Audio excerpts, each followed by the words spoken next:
Good morning, colleagues. I'll call the special council meeting regarding the 2021 capital budget discussion to order. I would begin with a moment of silent reflection so that council staff and members of the public can quietly reflect on our duty to the community we are trying to serve.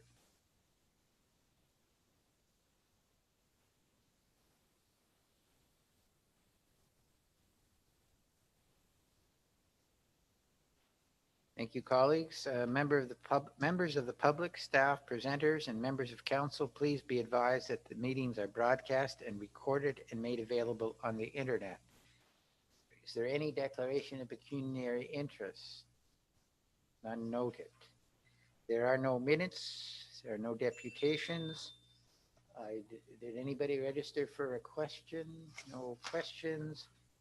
And so we will go immediately to the draft capital budget report, which was circulated to colleagues last week. I don't know whether Janice is going to say something first or whether we're going directly to Lane. No, I think we can just hand it over to Lane. Certainly there's been a lot of discussions and efforts that have gone in by Lane and the management team to pull it together. So hopefully it will guide us through the day well. Okay, and just for a matter of clarification for myself, Lane, are you going to want to go through your presentation in its entirety and then come back for questions, or are you going to want to break for questions as we go through it? I think questions as they arise would probably be good. Okay, colleagues, let's act accordingly. So the floor is yours. Thank you, Mr. Chair. And yes, Janice said thanks to the management team for all the background information that went into the document. And of course, thanks to council for making time for a special meeting where we can go through this aspect of the budget for 2021. This annual process that we're starting on this year, very similar to other years. As we mentioned, questions as they arise. Some of our slides and some of the projects are very straightforward, and council may have seen them before. Some will definitely require some additional discussion and information. We had a couple of handouts that were provided today, and I'll touch on those when we get to those slides. We're gonna try a process with respect to the advancement of the slides using this, and Angie may have to actually move us through.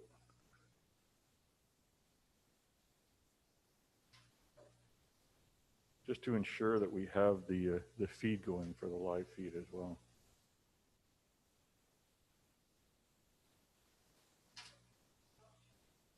Okay.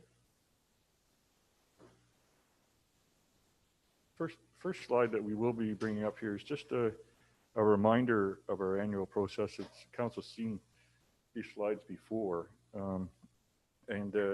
even though this is the first public meeting where we're talking about the budget process, of course, managers have been working away on capital for quite some time, getting quotes and updating reports from other years. And the other part of the process is at this point, they're also feverishly working away on their operations budgets as well, trying to get those spreadsheets together. I did have some discussions with MPAC in the last little while. And while they did make some major progress in terms of Selwyn Township in particular, in terms of updating for new builds and things like that. Of course, MPAC did not do a province-wide reassessment this year, so we won't be seeing any of those changes. So in theory, the role that will be returned this year will only be updated for new builds, renovations, and then of course any ARB decisions or reductions as well. So they did have some progress, as I mentioned, in terms of getting those reassessments done, but I wouldn't anticipate as large of an increase as we may have seen for new builds and things like that. That we'll discuss a little bit more in December when we get to that point. Yes. Just a quick question on that. Are the new builds getting their tax bills and we're getting the revenue for them? Yeah, so with that impact, they have a new system where they provide that information through our Municipal Connect portal. And then our staff and finance goes into that on a monthly basis and pulls that off. So we we've been getting updates, I would say midsummer. Our last one that is just come through for November, and that actually collected quite a bit of assessment at the very end of the year. And that one, the unfortunate part of that is that some folks are going to be getting a Christmas tax bill. But it's good for the township in that we did get that in this year, at least in terms of the amount.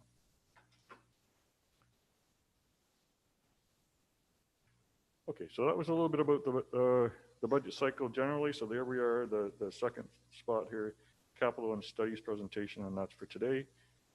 And the goal is by February 9th, we'll be looking at adoption of the municipal taxation budget and police area rates. That would also encompass the ORCA levy at that point in time as well. And then as soon as that's done, personally, I take a little break at that point for the audit, but then we switch over into the water and sewer budgets for Lakefield and Woodland Acres.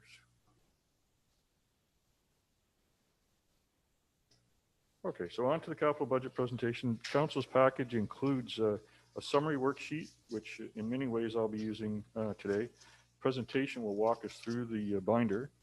There are detailed worksheets that the department managers have put together. And as council would be aware, we get to a point if there's a question at a high level, I can answer the questions, but we have our department heads attending today through Zoom, and they would be able to answer any additional detailed questions.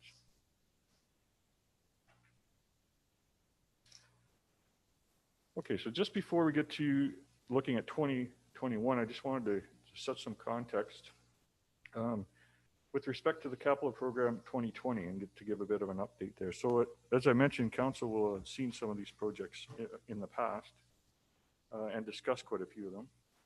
And there's really a couple of reasons for that. Some are definitely delays and some are planned or phased projects. So some of our delays, obviously this year we did experience some delays with respect to COVID-19, particularly in the second quarter of the year when we had some projects ready to go and we were still trying to figure out protocols with some of our contractors. And as well, the subcontractors and contractors are trying to figure out how to do the right thing and keep their staff safe as well. We had this year a fair bit of delay due to design consultation and some of the changes that came out of that public consultation process. So Water Street would be a good example of that, but that's a necessary part of the process. So we'll comment on that as we get a little bit farther along. And then we had one project in particular, but projects typically take a look when we get a little bit more above design, more above concept design into detailed design. We had some where the scope changed or site conditions actually required a bit of a delay as well. And then of course we do have those multi-year projects where we phase it over a number of years. The roads area is probably one of the best examples of that. And the most recent one would be say the 15th line where our own forces of guys were able to get quite a bit of work done on that this year, but then we typically would have a delay and we wouldn't resurface necessarily right away this late in the year. So we'll go back at that again next year. Some of the other projects where we may have some phase projects or multi-year projects is when we internally coordinate those. Most of those would be more in the facilities area. So when our facilities maintenance coordinator would internally coordinate that, then he's got to get multiple sub-trades involved. So sometimes we can't always get that lined up just perfectly. And just there's a little bullet there just on at the very bottom just to let council know that anything that, if we had set aside money to do a project this year and it was delayed, then at the very end of the year, those funds will be set aside into reserve and then they'll be pulled out of reserve next year to offset that. Okay, so to jump into the various departments and the summary and the capital worksheets, general government is the first one. We definitely have a number of areas where you'll see your standard proposed expenditures, furniture and fixtures, some of the details there to do with workstations, our standard technology replacement schedule, and a few other newer projects this year with respect to the interior cellular coverage, and that's in this building and next door to improve that coverage that we have. And also to finalize a bit of work that we started last year with the insurance company with respect to the cyber security audit. those are some of the projects this year in detail. The slide refers to our technology integration project phase 2, and there's an additional handout provided to council on that. That just kind of blows it up a little bit more and to be able to take a look at it so you can actually see some of the cells. And I could just go through that in a little bit of detail because this is one of these areas that came out of the modernization funding and has definitely consumed not only a large amount of dollars for the township through that grant, but also in terms of effort that went into it as well.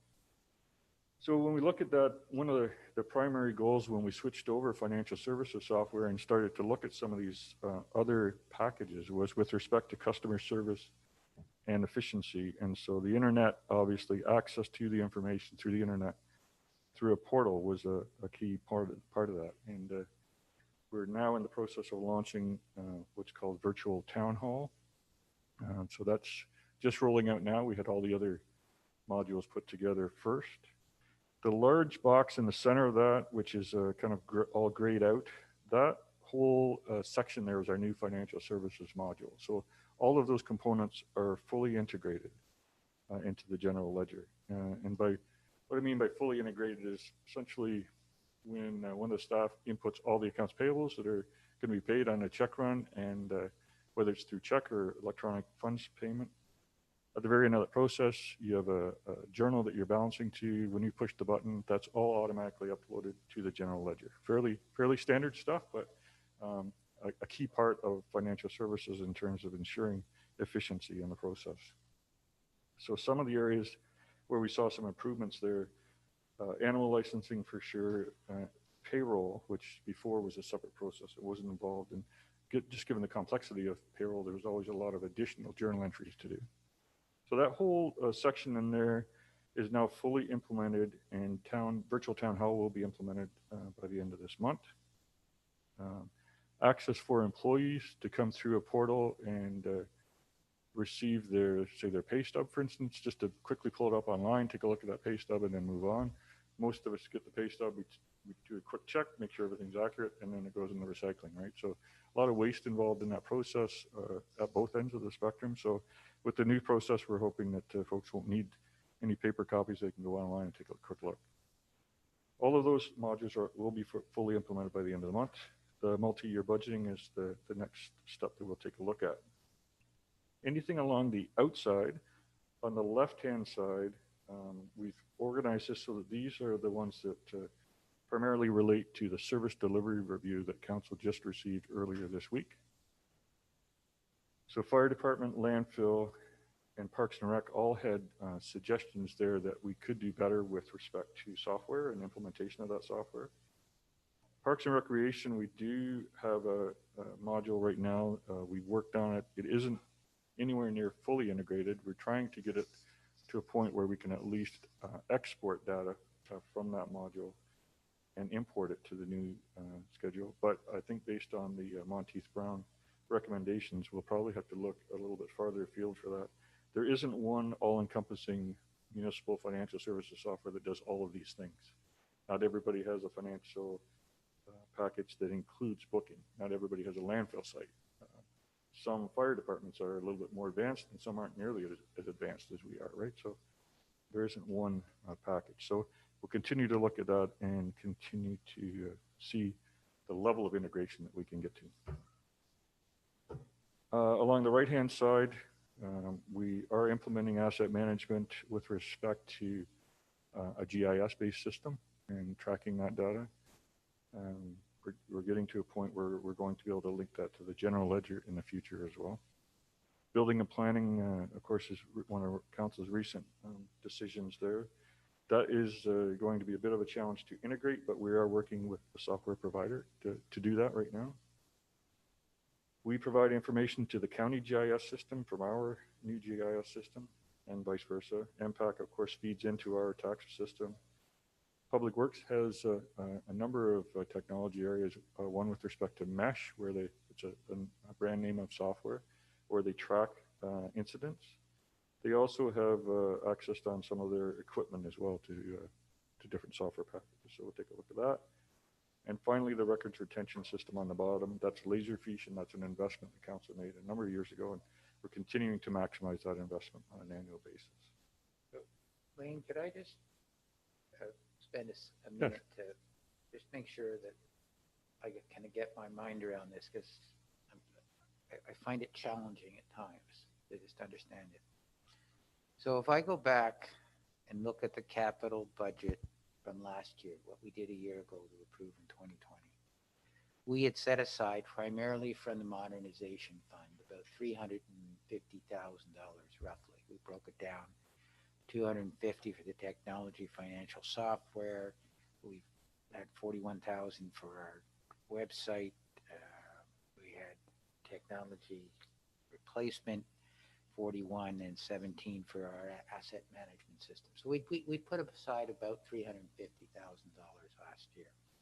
So the first part of my question is, if I understand it correctly, the 350,000 generally bought me the gray screen centered piece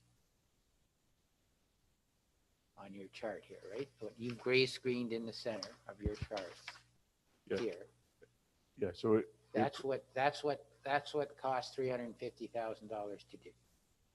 a bit more than that, but More than that. but generally that center part of that, it did. Yes, that's correct. Okay, so all the money that we allocated last year as a council, the 350,000 has gone into the gray box. Yep. Okay. Plus the Plus two- some other money that came along during the year. And plus the two boxes up above in terms of the portals Plus the out to the portals. internet. Yeah. That's right. Okay, so we've got that. That's fairly pricey, but it's what the world is today, I guess. So on the outside, and that for the most part is not totally, but for the most part is very inward facing. It provides the opportunity for various parts of our internal operations to talk to one another, and allows for when we transact something in that it will get picked up by your financial tracking system, right? It facilitates the internal processes that we have here at the township, right?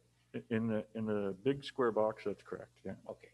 So the challenge that we have now, and which was brought out in those reports that we did 2 days ago, I'm losing track of time, I'm sorry, is that we have a series of departments that interface with the public in various ways. So fire department interfaces with the public, fire permits, etc. Parks and Rec rent to the public for various and sundry buildings and processes, and to landfill, obviously. So if I understand correctly, we have two challenges with those things. One is give the ability of the client to deal online, so they don't have to even see us if they don't want to, and they can use a credit card or whatever. So that's part of it. And then from that becomes another part, is that you need to be able to take that online interaction and then integrate it into your accounting system so that it just doesn't sit there. So you can take a credit card payment from somebody, let's say at the landfill, and that's great. But if the person then has to manually transfer it from a suspense account into your general ledger, then you haven't really gained from the perspective internally. And if I understand the challenge correctly, is that the people who design and build the gray box haven't built anything or don't offer anything simple to take those various points at which we interface with customers or clients and get them integrated in the system, correct? In the areas around the outside save and accept of the utility billing, which we don't currently do. That's right. Okay, so and so here's my question. Last year in the capital budget, $350,000 we allocated to do that internal work. We know that we've got, I'm going to guess it's going to be as expensive, if not more expensive, to get all these other things in there. But when I look at your proposal for general government, where the technology expenditures were last year, it's 31,000 as compared to 350,000. So I guess my question is, where would I find the where is the money being set aside to undertake the building of the outside boxes, for lack of a better word, so that we can get it so that our residents and ratepayers will be the beneficiaries of that automation?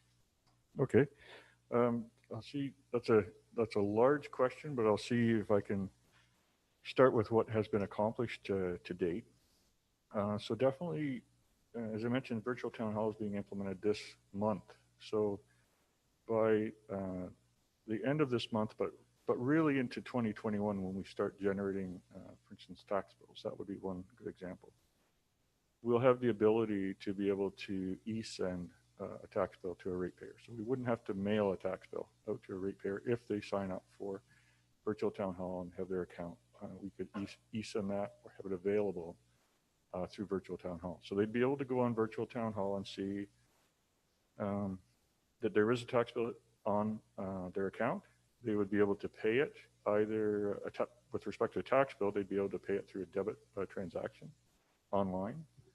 And they could, if they wanted, request a receipt, or they would just have access to a receipt through eSend. So on the tax side, which is the bulk of the interactions that we would have in this office, that can all be accomplished online. With respect to anybody who wants to pay for a dog tag license, same thing. They would go on, they would have an account, they can report to us, and then also pay at the same time, and we can have that database all fully integrated with the general ledger. And with respect to accounts receivables, if somebody had a charge for a wide range of areas, and we put it on an accounts receivable on their account, then they could go on and actually pay that as well. All of that would be accessed through virtual town hall. With respect to building and planning, with that recent decision, we are still working with the new service provider on that. Through their software, they would be able to pay for those things online. What we need to figure out at this point is how their software is going to integrate with our software. So that's a challenge, but that's something that we've pledged support to them. They've pledged support to us, and we're working with the building and planning department to achieve that. And building and planning is one of our top priorities in terms of the next step of this process. And Parks and Rec, and you'll see the Parks and Rec, asset management, building and planning are all in a different color. Parks and Rec, we currently have a booking software. It doesn't provide a really robust back-end financial package to us. But with some of the changes that we're making right now, folks would be able to provide their request for when they would like to book a facility. That would come into our recreation department. That can all be done online. They could come into our recreation department through email, check that all out, and then we would say, we're going to check and make sure that that's available. Get back to them with a confirmation and set that up on their account, and then they would be able to go in through virtual town hall and pay for that online. So in that instance, if it was a one-off booking at Marshland Center, Bridgenorth Community Hall, something like that, they would be able to do that for sure. With respect to some of our bigger associations and groups like that, they have a lot of interaction with the recreation department, but they confirm their times, and we send bills out. And if they were set up with a certain level of sophistication, they could pay online as well, or they could just send a check in and then we would reflect it on their account. With respect to the landfill site, we currently don't have internet at the landfill site. We do have dial-up. And it's suggested in the draft report that would be that council is going to consider that we would consider internet. So that is something that we would consider. But with respect to the dial-up process, we can still add credit cards there, and they could pay at the landfill site through credit card.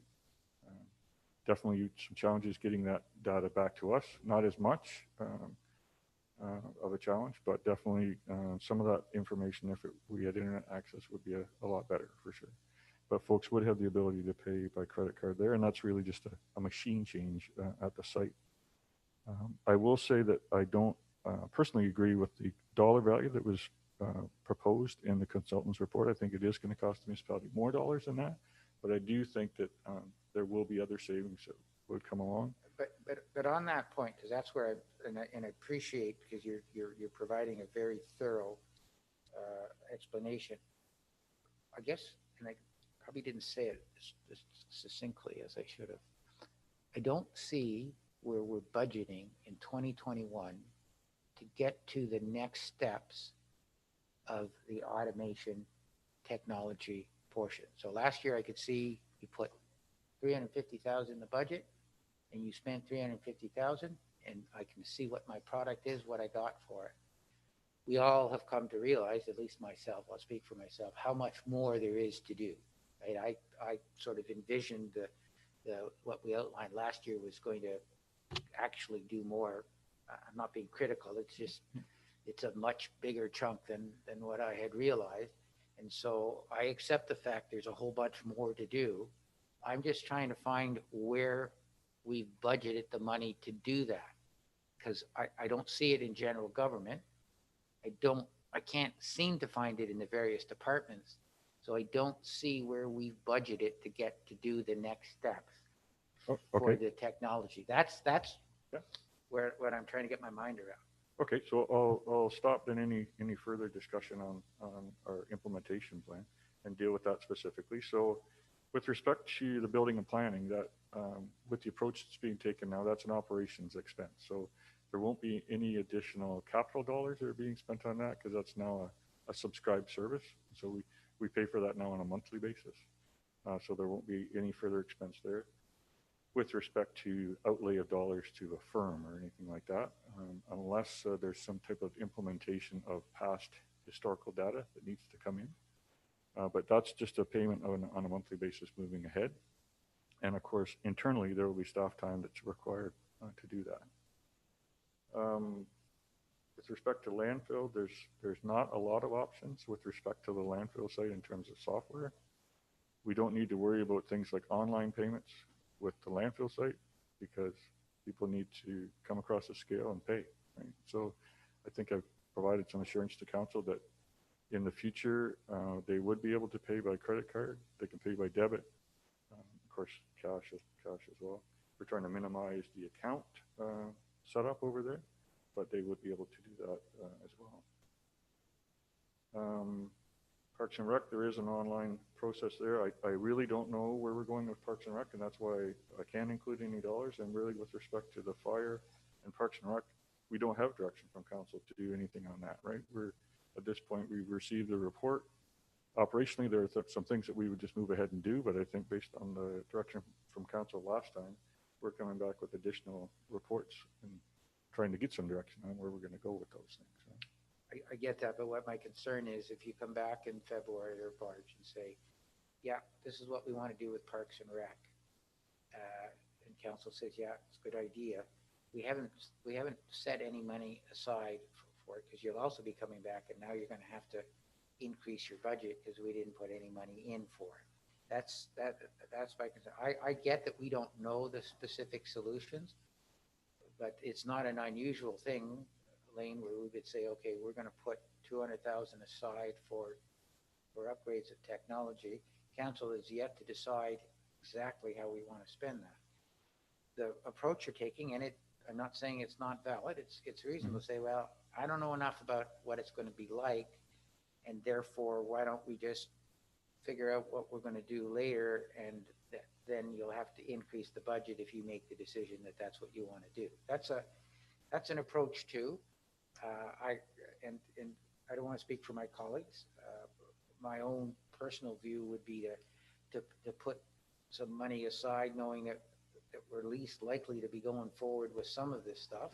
But colleagues may say, no, let's just wait until we know exactly what we want to do. And that's a legitimate way of looking at it as well. So.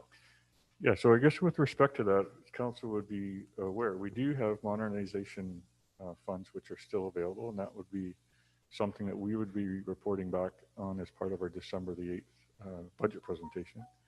I think the goal for the service delivery reviews, and I just can't recall the exact date, but we are to be responding back to council on that as well. And hoping that by that point, we would have some direction so we would know what we are moving ahead to implement in 2021 and what are going to be future year implementation. And definitely the tax levy is not something that I would look at to fund any of these things. So it would be either modernization funds or the general government reserve that would take care of these things. In some instances, maybe landfill, there may, depending on the amount of expense, we may be able to look at the accumulated revenue in that area if it isn't very much, but none of these would have a direct impact on the tax levy for sure. And for me at this point, based on the fact that we really just received some of these reports within the last week, for me to put a dollar value on what it would cost for, say, the a new Parks and Rec software in particular, that would be, it wouldn't be advised for us to do that, because that software in particular, some of the ones can, if you were to go to the very high end, could be more than what we spent on this already, right? I think we can put a solution together that everyone will be pleased with the existing software. And then from that point, we move and work with it. Okay, thank you. One last thing, and I'll let this one go. Do you have any idea how much is left in the modernization money? I do. I have it written down someplace in here. But I'm thinking in the area of $300,000 or something like that. Okay, good. Thank you. Sorry, colleagues. Oh, okay, so, yeah, maybe some other stuff that could probably be said about this slide, but we probably talked about it enough. I do want to give council assurance that public access to their account and their information and their ability to receive bills and pay bills online, that should be fully functional by the end of this month.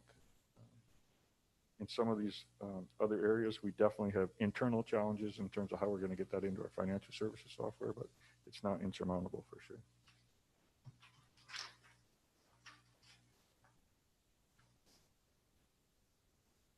Okay, we'll move on to municipal facilities. Quite a few projects there like normal.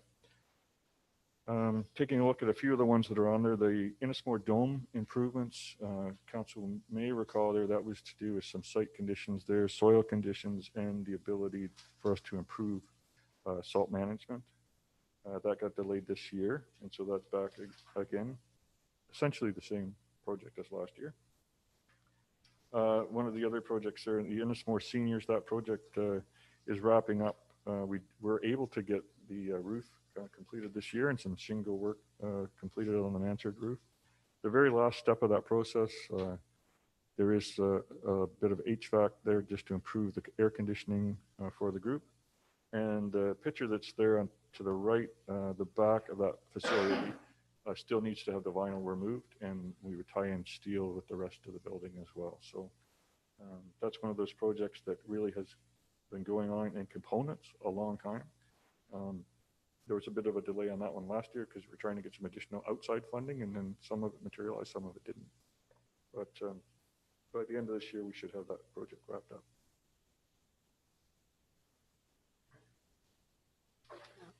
Through you to Yeah, Lee. sorry.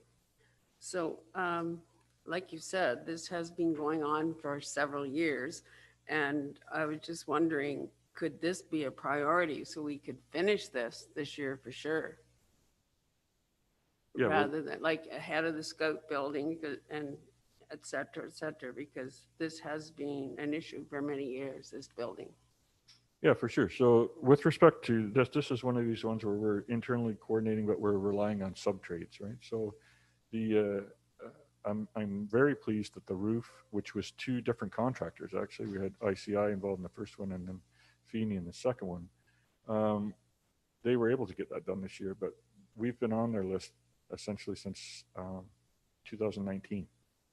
So that gives you an idea that it was not for our lack of trying to try to get a contractor on site. We had 2 quotes on the back of that facility, and we had to delay at the start of the year because we needed to get some underground tanks out of the ground back there and ensure that we did that appropriately and that we didn't have any additional work that we need to do there. But now we have those 2 quotes in hand, and we're essentially just waiting for approval of the budget, and we can assign that work as well to get done. And that would be a subtrade. It wouldn't be a large contractor that would be looking at to get that done, for sure. With respect to the rear of the building, it really doesn't impact on the user group at all. It's just something we need to complete to make sure that that's done. With respect to the HVAC, the air conditioning is something that we would try to have in place before we get into air conditioning season. So I'll go back to your real question, and it would be a priority for us. We're not delaying this project in light of another project, especially given the fact that this is a subtrade. But once again, we are reliant upon the markets and the contractors to come on site and get it done. Right? Okay, thank you. On that area as well, so last year under the Scout building, we had indicated, and we never got to be able to do anything this year for obvious reasons. Last year we had budgeted $80,000 for the Scout building, 24, and assuming the red grant, and 56 coming out of this year. The Scout building project is in there at 279,000, so about $200,000 more. Could you just refresh my memory, because I know that you've been back in front of council in what the expansion of that project was? I can. I have that slide in about 3 slides. Okay, sorry. Yeah, no problem. Yeah. I kind of thought council might want to look at a scope change that was that large. So definitely we'll be discussing that in a little bit. But yeah, if we can just carry on. No, you just go right ahead. Yeah. Sorry. Yeah, no problem. Just from the sheet that you put in. So last year, or the total estimated project cost for the Ennismore Senior Space was 31.5. So this year's budget amount is 14.5. So was 17,000 already? Probably 17,000. So was 17,000 already spent on that project, or is it just a modified project amount? Yeah, no. So how I should have went through that before, just as a refresher for sure. The sheet attempts to say this is what the overall project cost has been, maybe even over 4 or 5 years, and this is what the current budget amount is. So definitely that amount has been spent, and it was spent on the roofing project. Yeah, the 2 roofing projects. Yeah. Then the next slide, it has to do with the grant that was just actually announced formally today. I've included as a separate handout to council an AMO update which I think all council gets the updates from AMO, but the top half of that is from AMO, and the bottom is an excerpt of the guidelines for the project. So this comes about. Federally, I think it's 80%, and then provincially 20%, and it's a direct grant for COVID in terms of community resiliency. It is a fairly short turnaround time, in that we have to have the application in by December the 21st. I don't know all the total details on that yet, but we'll be diving into a little bit more with today's confirmation. What is proposed to council at this point is a direct renovation to the front of the building here for customer flow and to protect the public. So in terms of the overall areas where we could qualify, that would be in category 1. So it would be a direct response to COVID. The suggestion is that we would renovate so that we have 2 separated entrances and exits, so that folks can come in on one side and then exit on another side, and we don't need to worry about barriers. We don't need to worry about kind of loggerheads where folks are trying to get in and out at the same time. And at the same time, to ensure full accessibility. We have a solution in place right now. It isn't optimum. It does allow separation of folks, but they do have to pass. And with respect to accessibility, there is some additional steps that need to be taken to allow for full accessibility. Based on the dollar value, it's 100 cent dollars at $100,000. It's thought through discussions with the department heads and building department in particular that could be something we could take a look at and be achievable. But we really wouldn't know until we got a little bit more in depth on it. And because of the type of occupancy for our building, that would be something where we would have to have an architect involved, even though I have no doubt that Robert could actually get the majority of that design done on his own, but we would have to have somebody take a look at that. So I do know that there are other options, but when we're looking at that dollar value, that's one that we thought would be a direct response to the grant. And it would, as I mentioned, not only improve the customer flow, but also just protect the public when they do come to the office. But that's what's kind of proposed to council at this point in time. And given the fact that this is the first time that it's been before council, I'll just leave it there and see if council has any more comments. Colleagues, comments on that? Donna first, then Anita. Yes, through you. Lane, do you have a microphone there? I do.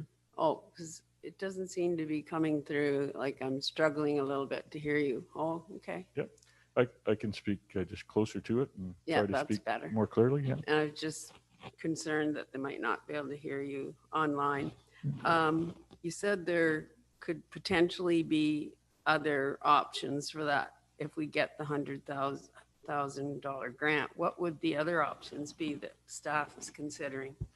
Yeah. So I do know that as soon as we move away from what would be what I've classified as a direct response to COVID, then if we get down into some of the other categories, just grab my sheet here. I'm sorry, I just haven't got it right here, but I think it's down in category 4.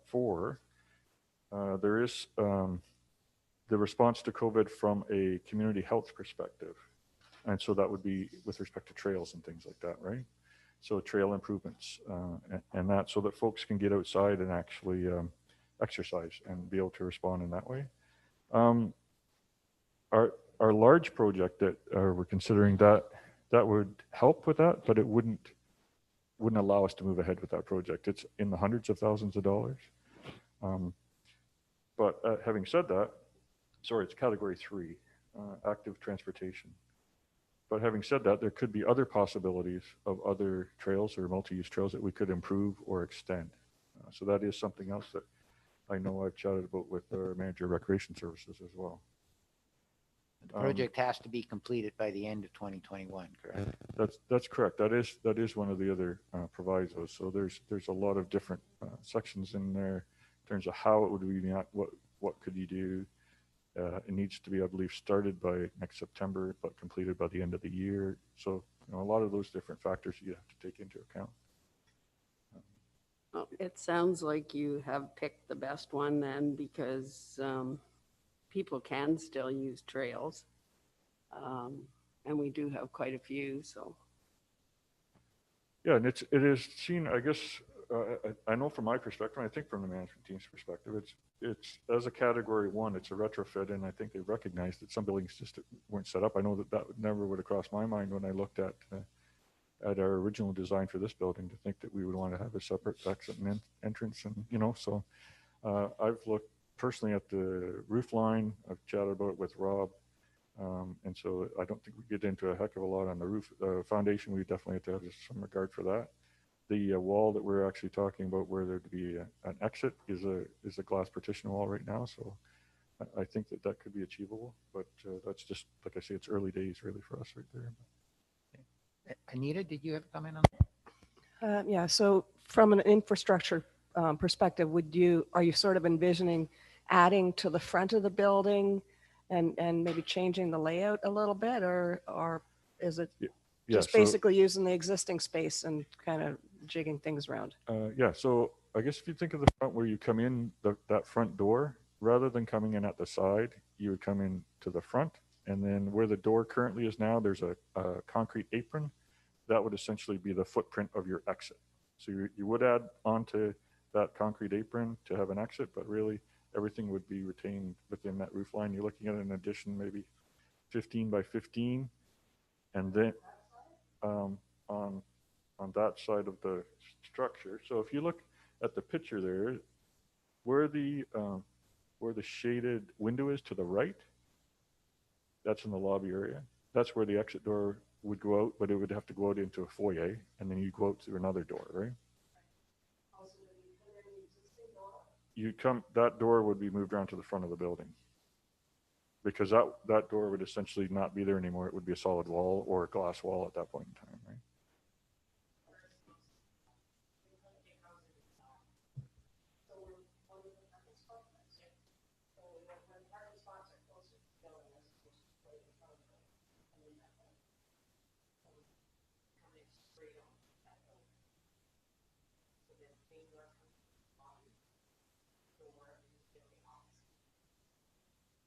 And that's, as I say, that's just kind of concept plans that I've reviewed with building department. And as soon as you get an architect involved, they have lots of different ideas, and there could be a better solution out there as well. But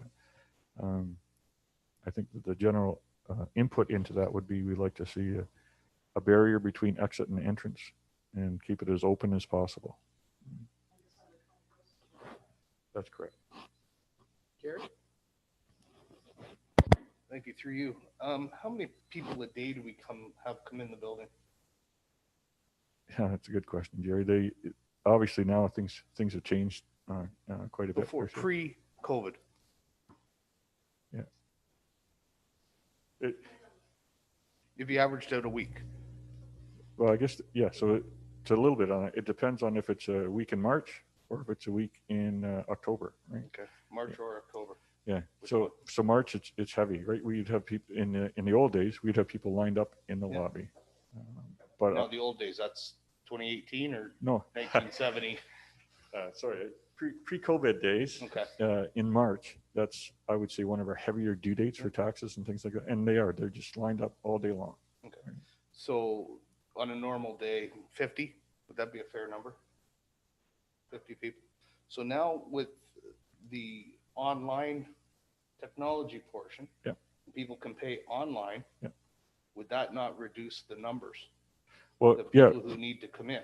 yeah, we're definitely hoping that's where they have always had the ability to pay online through their own banking system, right? And this is definitely what we're hoping to do. And through COVID, I think we really responded quickly with online options and other options so that folks didn't have to come to the building. And we've tried to stress that to folks, all along, right? I've had many, many conversations with ratepayers who drive past our office to the bank, bring back crisp $50 bills and give them to us.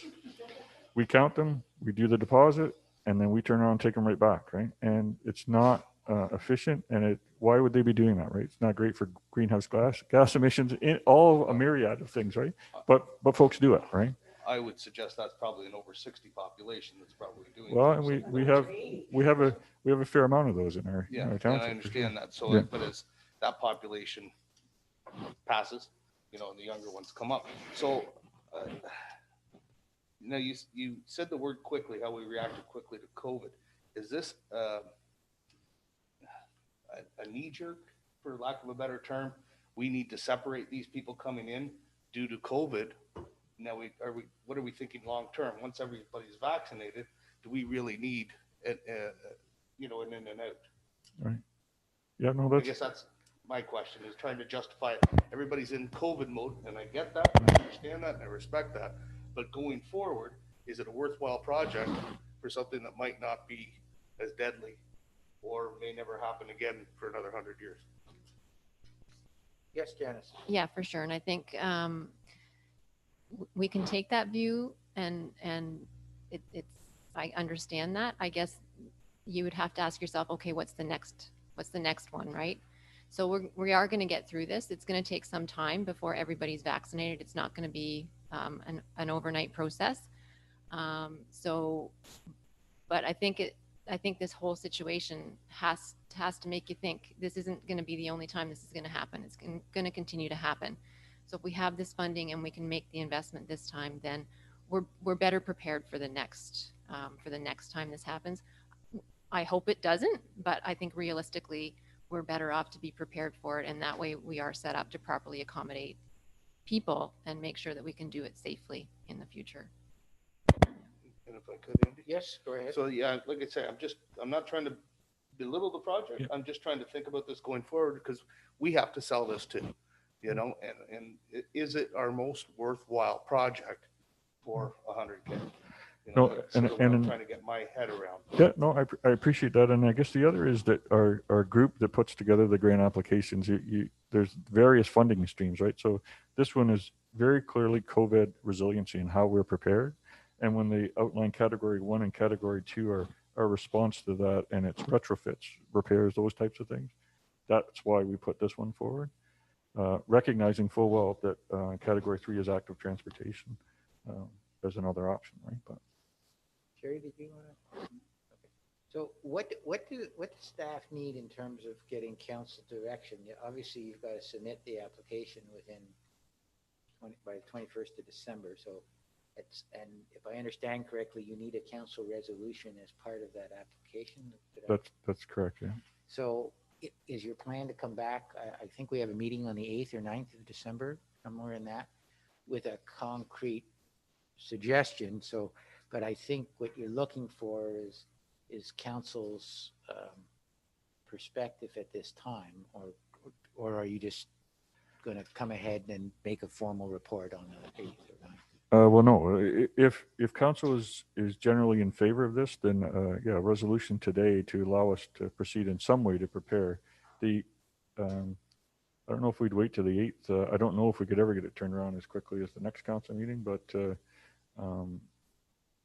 definitely for the 8th, because it isn't a lot of time. I don't know how exhaustive the application is going to be, but some direction today to know that that's at least the direction we're going in would be appreciated. Well, we have a council meeting on next Tuesday, which you're clearly not going to be in position to present. And I think we only have the one more before your deadline, or am I missing something? Janice? Yes, we just have the one more regular council meeting before the deadline, and that would be December 8th.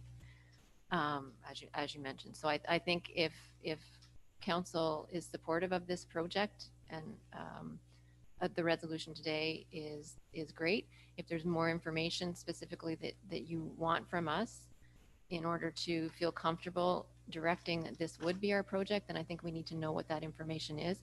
We aren't going to have detailed design or anything like that to offer you within that time frame for sure. So if there was more information specifically that you need to help you make that decision, if you can let us know what it is, then we would get that back to you. From my perspective, I'm inclined to think it makes some sense, but I would like a couple things, because I'm having really a hard time visualizing it from that picture, and it just probably me having a sort of a floor plan with line would be helpful for me to visualize it. And I'm not saying that's not good. That doesn't work for me. And the other thing is it possible when we're looking at this to see whether we can have, because we're going to be basically redoing the whole customer service area. Is there any way besides the egress and entrance where we can enhance our workstations so that they are work better for our clients coming in? If we're going to do that work, is there a way to make our so that we're doing more than just entrance and exit, that we're actually enhancing? And that may not be possible at all. I accept that. And I to Jerry's point, and because I don't want to diminish his perspective, because it's one that he's right. Our public is going to ask exactly the questions that Jerry did. I don't know whether it would be, and I'm open to council suggestion, if there's if there's a second choice that would come forward at that. So here's our first choice. Here's staff recommendations. Here's what we want to do. But if you're uncomfortable with that, here is a second or third option. I know the challenge with that is you then have about 8 days to turn it around if the option is something other than that. I get that. So anyways, it's just a thought. Donna? Yes, through you, Tulane, I see that you are proposing improvements to the HVAC improvements. Would that ever come under that grant? Could you sort of put that in with the entrance? I think definitely in that area we could take a look at what we're going to do. I think the HVAC work is it's larger area than just where we're talking about there, for sure. Yeah, and you know, given the dollar value that we're looking at, and I just know when you get an architect and contractors involved, $100,000 doesn't go a long way, for sure. Will you be putting in air purification systems? Like, would they be portable systems or? Yeah, I don't know that at this point in time. That's what some of the next steps would figure out on that. I can't imagine that it would be an air purification system, but there could be some improvements to our filter system for sure. Janice, did you want to? So I guess just in terms of considering our timing, I think if given the additional report, so maybe we'll go away and be ready on and just have some conversation. There may be an opportunity to add it to the special meeting that's already been scheduled for the November 30th on the dashboard report. So if we have some discussion at the staff level and figure out if we can get that information that you want by that point in time, we could bring that forward to And you then for you an could amendment to react that to what agenda on the council says. 24th. Yeah. Are colleagues okay with that? Sherry? Actually, I have a question. A lot of times these renovations end up costing more than we anticipate. So if it went over the 100,000, which is the grant, where would we be pulling money from to make up the difference? Yeah, anything like that, I would look first to our facility and property reserve. So that would be an improvement in a structure, and that's exactly what that reserve is for. Okay, so, but at this point in time, we don't have an idea as to what the potential cost could be to do what we're thinking of doing. In a general way, we looked at the grant and we thought that could do it, but I agree with you that things tend to get bigger and bigger when you look at it for sure. Okay, thank you. Okay, so oh, sorry. I know we're still sort of talking about the grant, but Donna was asking about the building envelope and HVAC improvements for the municipal office. Like, why, like this room, this building isn't all that old, so why do we need to, why is there an issue with HVAC? I guess is what I'm saying, because the building is not that old. Yeah, can I just, we're going to get to that line, so we'll come back to it. I just want to get council's agreement that staff will bring back a report rather than on December 8th. They'll bring it back as part of the special meeting of November 30th, where they'll provide options for the 100,000. Right. Yes, I think we'll report to you on the 24th.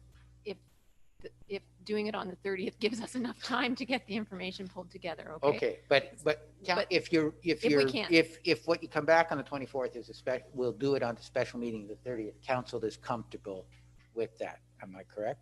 Yeah. Okay. And there need to be a resolution to add it to that agenda on the 24th, if that'll work. Okay. Donna, on this specific point, you're okay with that? Yeah. Okay. Okay, so we've got that resolved. Staff knows how to move forward on it, so that's great. So now we're going to get to HVAC, right? Right. We're good? Anita, so you.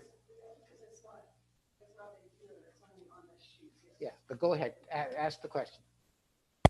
I'll just repeat my question. The building is not that old.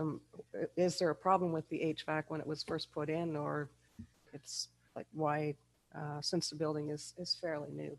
Sure. So one aspect of the building is definitely new, right? But this is looking at the entire package, and there's been a series of additions over the years when you look at HVAC systems and areas that are now office space, which used to be general occupancy or general assembly space and things like that. So we have identified differences in terms of the heating and air conditioning just in the building. You can be at the front and you can be boiling, and you can be in another office halfway down the hall and you're freezing to death, right? That's the type of thing that they're looking at, one aspect of it. The other is that they did do a review of the outside of the building. I'm not going to get the term right, but it's basically like thermography, right? You take a look at and see where the heat is seeping out of the building and things like that. And so they have identified a few areas there. Some of those are actually in the new part of the building, and they warrant further investigation. One interesting factor, which has nothing to do with the construction of the building or the supplies, there is one pane of one window in an office, which looks like it was incorrectly manufactured, and that the UV screen is actually on the inside. I think that the glass is switched around this way, right? It just sticks out on the thermography report like crazy, right? You can just see it. And so you can touch that window frame and it's cold, right? So the break in between there is just not there, right? So this is in response to a number of things. One is energy efficiency, like always. The other is occupancy in the building, who occupants in the building have actually said these things that I'm telling you. And yeah, and the other is just that you've got old building sections and new building sections, and how do we get the airflow appropriate? Right? We've taken some steps operationally, but we need to kind of, I think, go to the next step. Jerry, did you have a comment on that? Thank you. Through you to Lane, so we paid for a consultant to take a look at it, the building envelope, and now we need 31.2. What is our ROI on it? In savings, if you will. Yeah, yeah. So as part of the process of what we're looking at right now with this step, that's when we could kind of take a look at energy efficiency, which is one aspect of it, right? There's some of it has nothing to do with energy efficiency. It's to do with the building itself. Just needs to be done. Yeah. And how did they miss the vapor barrier in concealed locations when they built this building? How is that? Yeah, I couldn't say everything. Yeah. Thank you. Okay, I guess you're moving on to the fire halls. That's correct. Yeah. So in our municipal facilities area, we have I've just kind of pulled them together in one slide here for the fire hall projects with some changes we made over at the fire hall with respect to the septic system installation. There's folks with that job completed, and with the COVID kind of idea of not trying to bring everybody through the front door.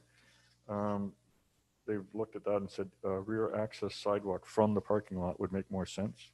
When the firefighters come in, they could come in through the rear and they're right there by their bunker gear, and then they respond, right? So that's a small sidewalk job. Lakeville Hall 2, there's just an air conditioner heating unit in the center spot that's up for replacement. It's just not performing well. We may have some cost sharing on that with the county, because in our lease with the county for the ambulance space, there is a cost sharing if it goes over a certain threshold, and this is over that. So Scott has reached out to Sheridan at the county and started those discussions.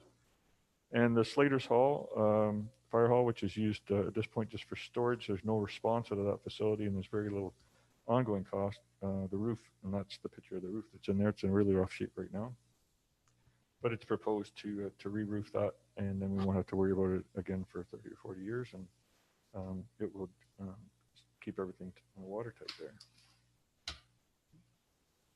Questions? No, everybody's good? Okay, so now on to the Lakefield Scout Building, and Mr. Mayor, we can get to some of your questions there. Definitely the project started out through our Trail Towns initiative. It was our building, but basically with the Sea Scouts moving out, we brought it back under our care and control again. The anticipated project at the start was public washrooms and some improvements that was funded. The public washroom aspect would be through the RED grant, and then the other component was through the UMP funding, and then we were going to have a bit of a refresh at that end of the building. We came back to council and said the police office space should also be in that building. That frees up space on the main street, and then the Chamber of Commerce would have the ability to expand, because we would look at second floor access in that building. So that all kind of fit together, and we received direction on that. When we got into more than just concept design and detailed design, there were a number of things discovered on the building. First of all, probably the biggest is that the footings are not actually full 4 feet. So when we noticed mortar cracks and different things like that, Scott exposed the footings, and they're anywhere from 2 feet to 2.5 feet. That's not a deal breaker, because there is a process where you can use SM insulation in that, and Rob could tell you all the details about that, but basically for every inch of SM, it provides more depth coverage. So there would be exposing the footing and insulating the footing, remortar of all the foundation. And then with the condition of the roof the way it is now, and potential tie in with a new roof line, there would be new roofing, and then this would once again be an investment in the building long-term and get us another 30 or 40 years. And given the fact that this structure is going to undergo a series of renovations on both sides and with the roof line, the proposal is that the steel, which is quite faded, would be replaced with more like a Maybach siding and more fit in with the park. So all of these different components have taken the scope of that building from an original, addition of public washrooms and retrofit up to making it really two separate spaces, one for police, one as a recreation space for rentals and for support of the Isabel Morris Park and some of those festivals that come along, and basically be an investment that would take us into the future. The proposed funding for that would be RED grant, the UMF money that we had set aside this year, which will come out of reserve next year, and then UMF money. And I would agree with the council that the scope of that building has grown significantly, but that's the rationale and that's the reasons for it. Donna, you got a comment? Yes, through you to Lane. The new coffee counter, I've mentioned this before, and if we want to have this as a rental facility for small parties, we need more than just a coffee counter. So will we be having a refrigerator and potentially a microwave or something?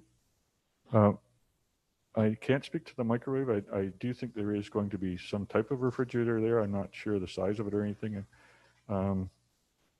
That could be a good question for Mike, maybe to respond on through Zoom. We have did quite a bit of back and forth on that design, and Mike said some input on that. So I'm not sure if he's available to speak to that or not. I have brought that up before, because if we totally eliminate the kitchen and just do a coffee counter, I believe that we're going to eliminate the potential for any rental. Mike, are you online?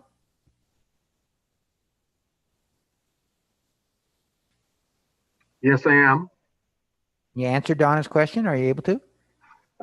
We did decide to keep it very small. I don't think the type of rentals, based on the size, would be impacted by strictly having a coffee kitchen with fridge,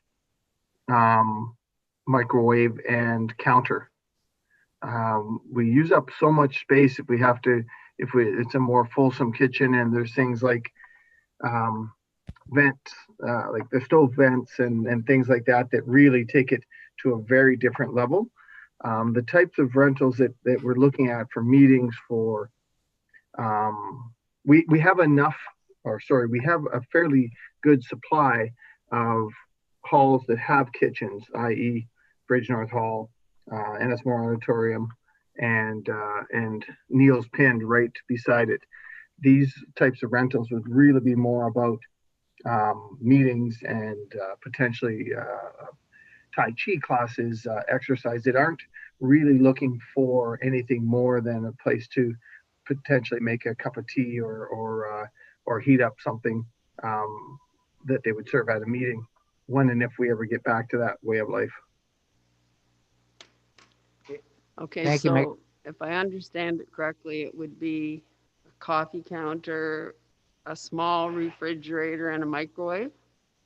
That's what the plans show, and it's a sort of a medium-sized fridge, certainly not a bar fridge, but something in between that, so that whether it was to support the Jazz Festival and their volunteers for the 3 days, or any other multiple day event that's right down at Isabel Morris Park, or the ongoing rentals that we envision, that's what we think would be best suited. What about a small sink for cleanup? Yeah, that's in there as well. Okay. Sorry. Yeah, that is. So it would be those items, because the second you serve food under the Health Act, you have to have a cleanup sink. But as soon as you go to kitchen, you'd have to have a triple sink and a hand sink. Okay, thank you, Mike. Anita? You're very welcome. Thank you, Mr. Chair. So I'm assuming because it's going to be also police office space, I'm assuming that the police have given input as far as what type of security measures that they need for their new office space? Yeah, I wasn't involved in the discussions, but I do know that our staff have met and discussed that a couple of times. I know that Janice and I were at a different meeting and we did talk about it with the chief, and they gave us assurance that as long as the space was available in much the same way that we put it together, that they would be very much in favor of that. And what's the total square footage of the building? Can somebody refresh my memory? Maybe Mike is, you know it? I do know that Scott and Mike know the square footage. I just don't know if Mike would be able to respond to that because I know that they did quite a bit of work on it. Mike, do you know? Yeah, my recollection is just over 30 by just over 43 square feet, so roughly 1,300 square feet. So it's 1,300. Without the garage, without the garage space. Okay, so we're roughly, the total renovations are costing us about $25 a square foot. I'm doing the math in my head, so it could be way out. I agree with your math. It's about $25 a square foot. I guess that's only a fraction of what a new building would cost, right?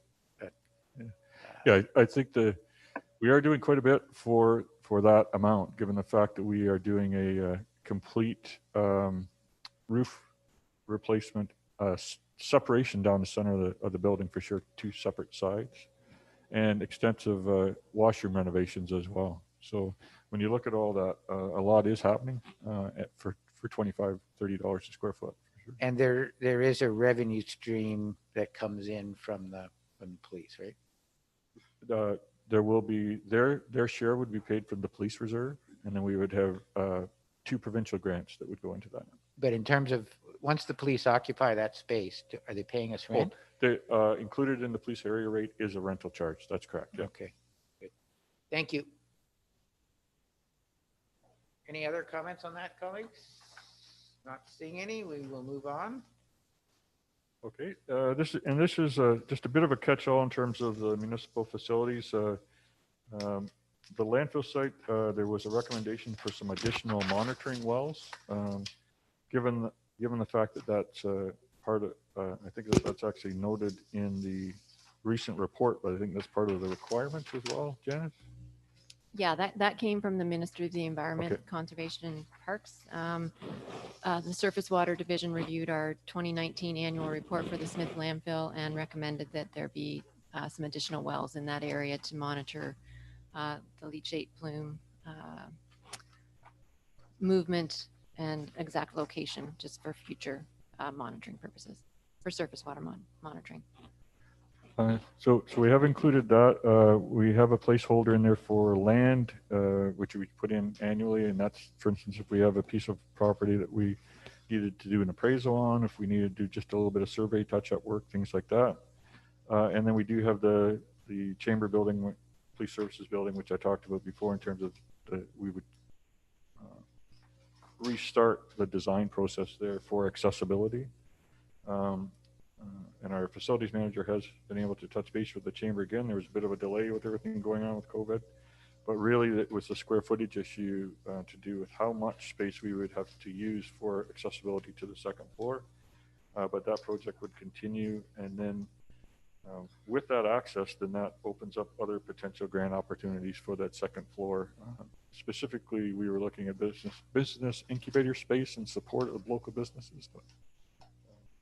So that project would move ahead. So the $53,950 that we had set aside last year for the second floor, we didn't actually use that. We used only to get to preliminary design phase, and then we stopped that. So we didn't. So the amount that's in this year's budget is the balance of what was approved last year. Okay, good. Thank you. Yeah. Yes. Thank you through you. While we're talking about this building for the second floor, could this COVID resiliency infrastructure stream, the $100,000 be used to put an elevator in that building?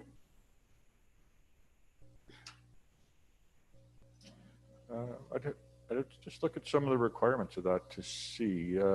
Currently, it isn't really used for the public at this point in time, right? So I'd have to look at the details of that, and we could have, definitely we're going to discuss it and bring it back so we could take a look at that for sure. I think if I look just at the impact of the grant and what it's supposed to do, it's supposed to directly get to resiliency. And because it isn't generally public right now, I'd have to just kind of follow that process through to see. But the intent is to use it for the public down the road, correct? Well, it would be more, I would say it would be fairly scoped, right? So ideally you'd want to look at as a business incubator, and then how that isn't going to attract a lot of public. It would be very specialized in terms of what you're going to do. So I really, other than what I've said so far, I just wouldn't want to put us in a situation where we're trying to use a grant for something else, right? That's always the concern when we put an application in. To me, it's very clearly focused on COVID resiliency. So then we have to make a case as to why we're doing that, right? And we're not just using that money to provide accessibility. Gotcha. Okay. Janice, thank you you. want to make a comment on that? Yeah, I just think the other issue we might run into there, the mayor did mention that the project has to be done by the end of next year. So by the time you get through a design process, that building is going to be a big project. It's an old building. Putting an elevator in that will be, there will be a lot of design required, and it will be quite expensive, I think. So in terms of the timing and the cost involved of that individual component of that project, I just don't know that we'd be able to meet the timelines that are there. Thank you. Thanks, Okay. Janice. I forgot about that point, actually. So we're on to economic development. Sure. So this relates back to the Trailtown Initiative and the RED funding. So there's two components on there. I want to be clear, looking at the slide, that they are two separate RED streams. So the one to the left with the wayfinding, that was the PCAD wayfinding from last year. They actually had applied last year, but based on the demand for the project and their application, they were denied on last year's application, but we understand that that's coming back again. And then the one to the right is part of our Trailtown that we were supported through RED mural, but also public amenities and things like that. So we know that we're approved for that. And that would be a combination of RED funding money for this year that would go into reserve. And not sure, Ange, if you wanted to add anything on that aspect of it for the downtown and Trailtown. And So essentially, this is something we approved for 2020, didn't happen, and you're bringing it forward to do exactly the same way in 2021. that's correct. Okay. Any questions, colleagues? Not seeing any?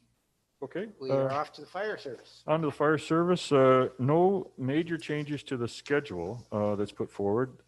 We don't have any new truck schedule for 2021, so that's definitely a welcome relief from a cash flow perspective.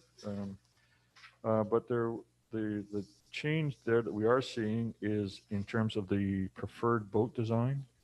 And there's a photo here just up on the slide of the type of boat that we have in place right now at one of the halls, and we're looking at replacement of two of our other boats with this style. And I think that Gord is on the line, and Gord, you may want to just review a little bit with council the rationale for the boat design change. Yes, morning, council. Morning, Gord. Yeah, so, we're going through the review and we're still in discussion. COVID kind of put a little damper on things with Hall 5, so we'll continue that on first of the year. But pretty well, it's come down to these airboats that we've been purchasing. They just aren't lasting. So this boat 3 that we purchased a few years ago to replace the one that was up at the Kawartha Park has done phenomenally well, and it will probably be in this hall and Hall 3 for another 50 years. I think the only thing you can probably look at times just changing the engine or the outboard engines out, as like most things, they'll wear out and you won't get parts for them. But yeah, this has been a phenomenal boat. So it carries more product. It carries like you can see the front deck.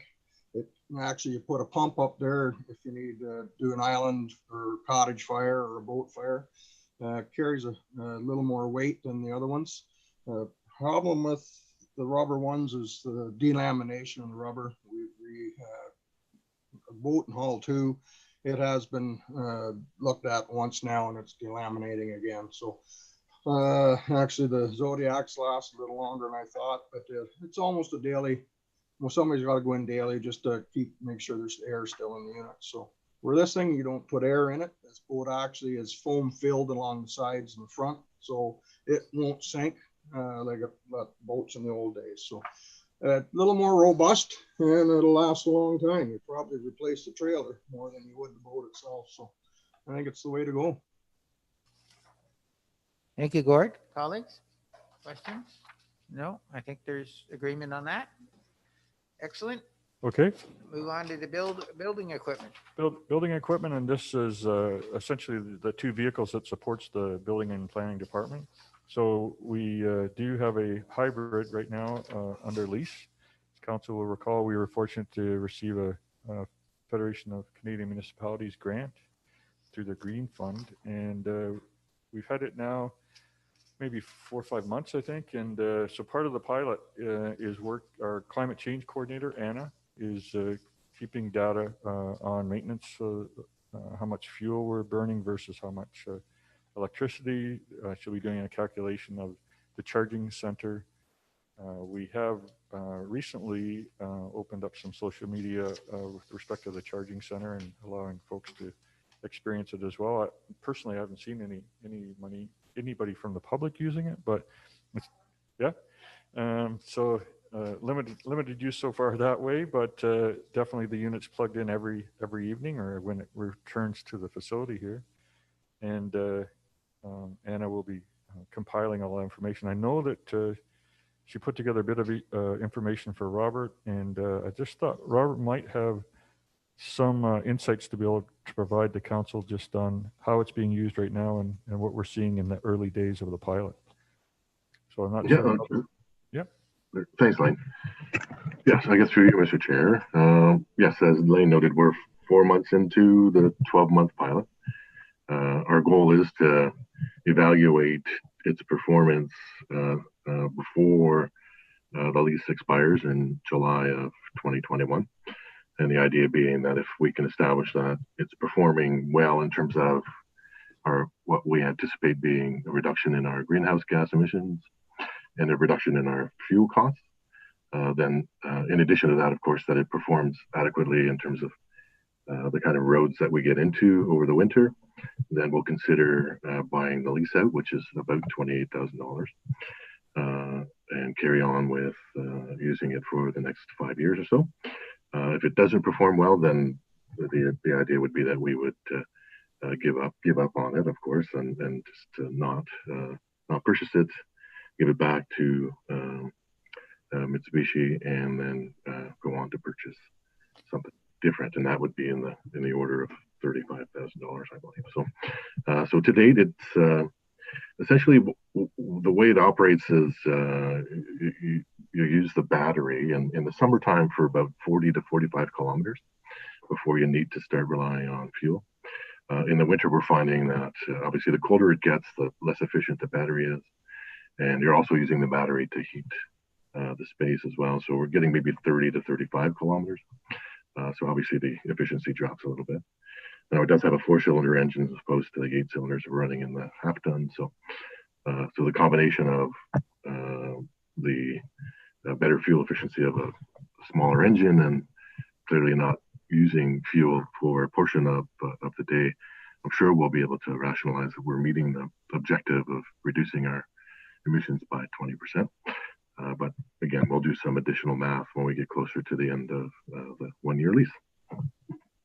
But just to clarify, at some point, probably in April or May, a report will come to council that outlines that analysis, and then council will need to make a decision as to whether or not we terminate the lease or whether or not we purchase whether we turn back the vehicle or whether we purchase the vehicle. But that will come back with a full analysis to council in April or May. Am I understanding this correctly? That is correct, yeah. Okay. Gary? through you to Rob or Lane, where are we at the quarter post here now? Pardon me? Where are we 3 months in At, for savings, fuel economy, or fuel pricing? yeah, I'm not sure if Anna's did an interim. No. So we're going to go at the 6-month mark? Yeah, I think we continue to monitor. I know that it's pretty early days, but yeah, I just don't know that, unfortunately. Sherry?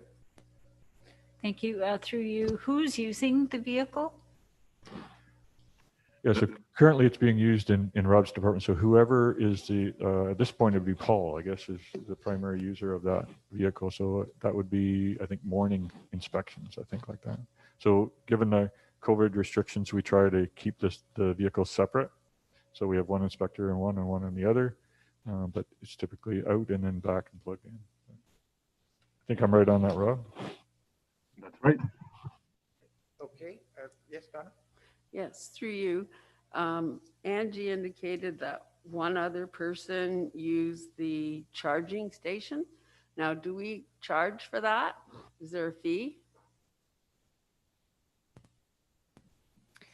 There is currently no charge for the charging station. It's covered through the FCM grant. So once we pass the pilot, then we can actually implement a charge. Okay, thank you. Okay, so that will come back. We are on then to, where are we now? We are on roadways. Right, yes, on the road. So yeah, it is anticipated we continue to use our own forces and select subcontractors on renewing our hardtop roads.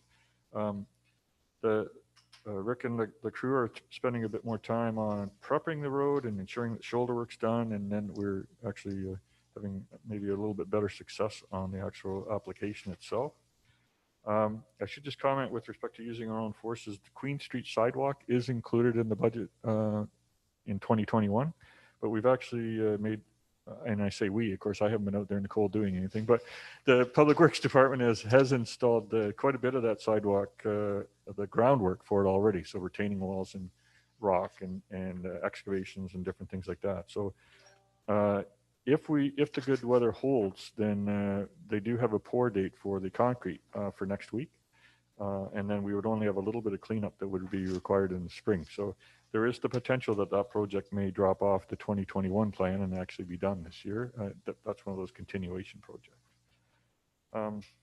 But other than that, Rick will be putting together a full resurfacing list of which roads would be used or which roads would come up for replacement and used in our planning for 2021. And also keeping in mind that, and I normally make the statement at budget time as well, based on spring breakup, sometimes that has to change a little bit, but Rick and Shui go out and do that review in the spring. A little bit more on the roads capital projects. Another microsurface project for this year is in the budget. So far we did Skyline Road, which was an asphalt road, Concession Street this year, and what's on tap for next year are the Bridge North asphalt streets, which I think are in around 20 years old right now. And I'm unfortunately not sure if Rick's on the line, but I think he is. And Rick, I wondered if you just wanted to update a little bit on your thoughts on the microsurface process and how that's going so far.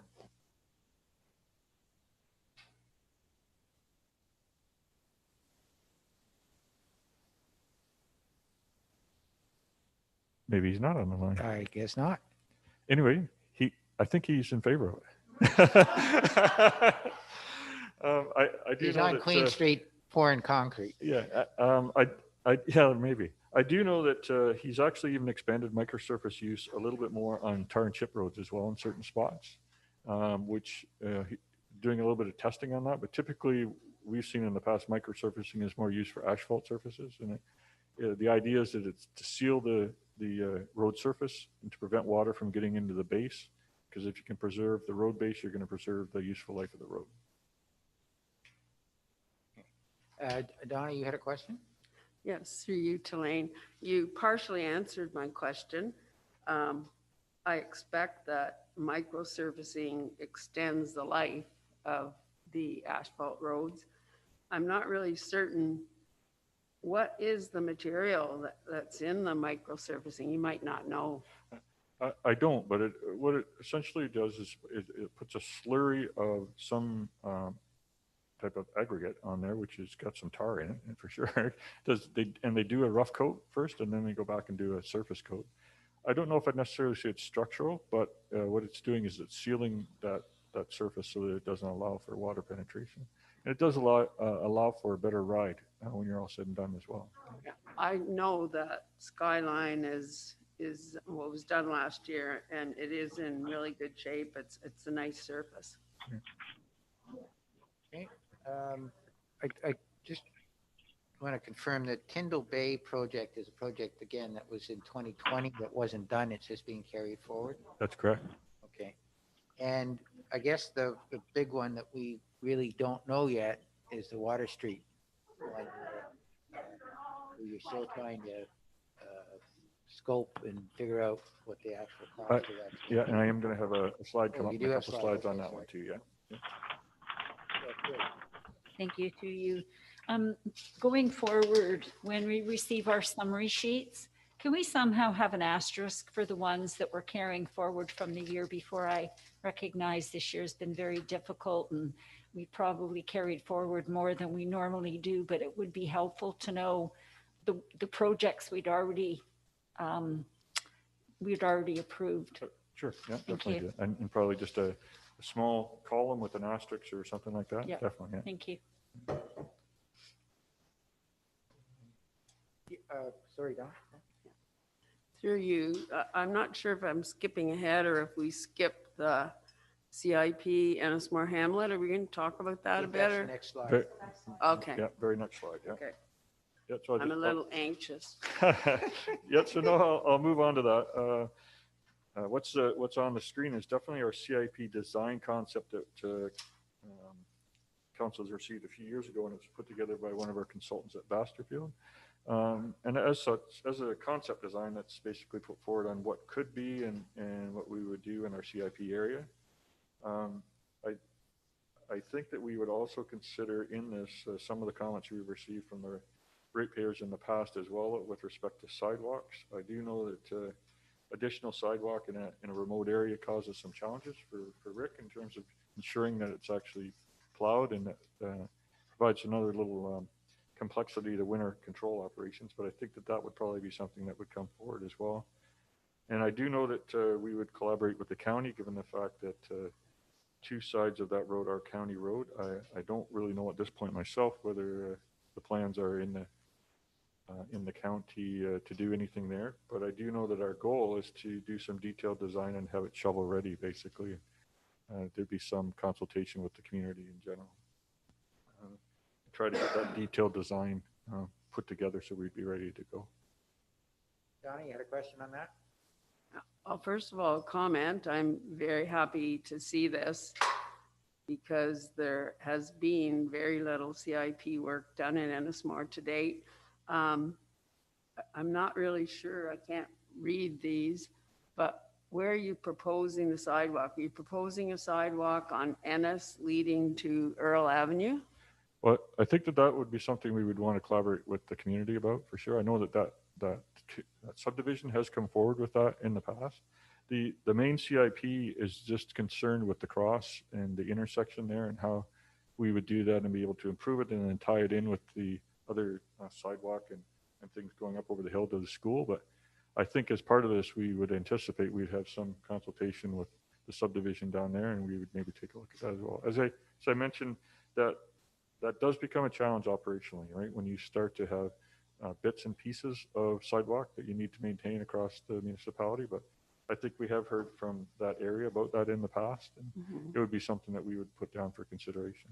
Yeah, I do understand that it is a fair little ways away from where the other plowing would be done, but it would be good to at least consider it for safety from the children walking from that subdivision.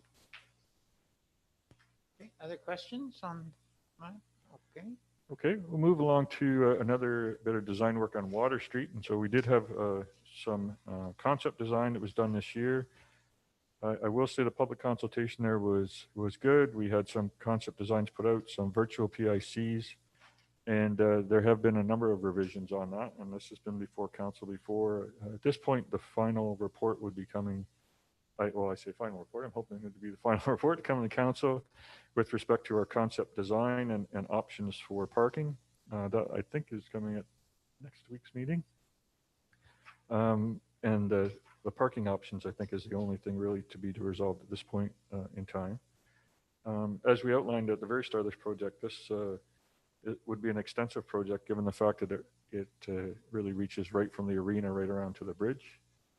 And I know we were talking about the old days before. I know when I used to look at a project that was even a small block, I was always in the back of my mind thinking of anywhere from 250 to 400 when we should get involved in that, right? So this is a series of small blocks. So it's no surprise that this number is probably going to be in about the $3 million range, somewhere in that.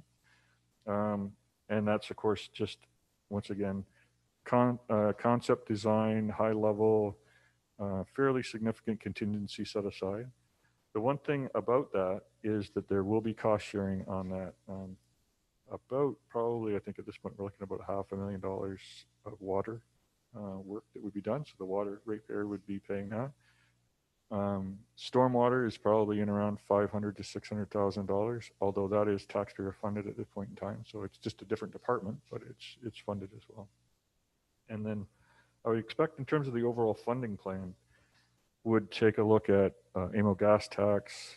If it proceeds in any given year, then we take a look at funding, our status of our roads, construction reserve, and then also take a look at our parks improvement funds and some of those various funds as well. So there could, and not only that, but maybe we would have a conditional grant that may come forward at the right time that we could apply for as well. And it's a great corridor along a federal waterway. So any improvements along there would be great to consider. So that's kind of where we are with this project, and we haven't put any specific dollar value in there in the budget, but really once we get this before council to get council direction, we're working on a quotation to get back from Wills in terms of the next phase.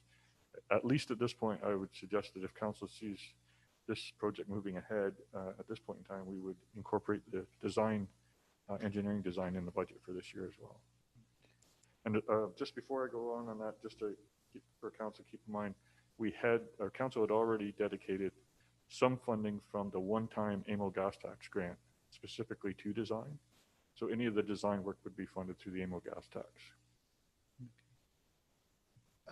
So you're envisioning this being a multi-year project?